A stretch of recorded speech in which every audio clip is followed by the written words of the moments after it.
We are two retired expats that made Bulgaria our new home. We love to travel and explore the world. Today we will visit the Rila Monastery. The holy monastery is the Bulgarian Jerusalem, and it served for over 700 years as the spiritual foundation for Christianity and the Bulgarian people. During the 5 centuries of the Turkish occupation, which was 14th and 19th century, this and many other monasteries preserved the culture, the religion, the language, and Christianity. It is a UNESCO heritage site and is one of the most important historic sites in Eastern Europe.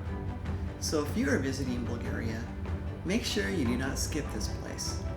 It is relatively close to Sofia, and it will make a good day trip from that capital.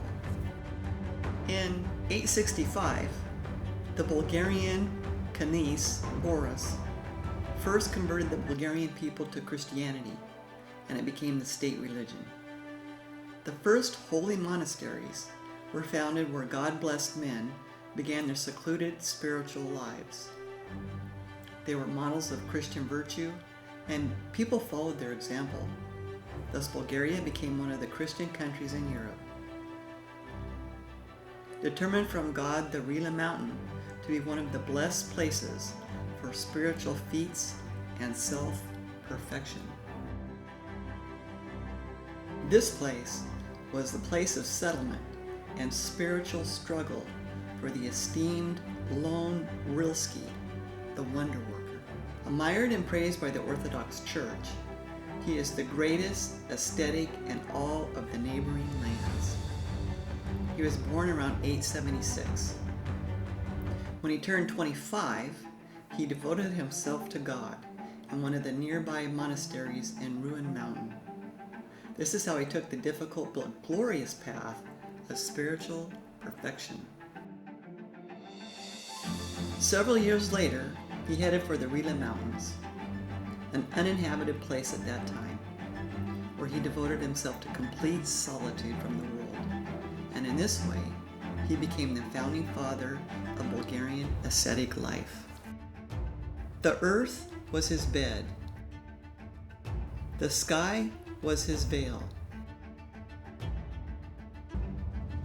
And the herbs were his food.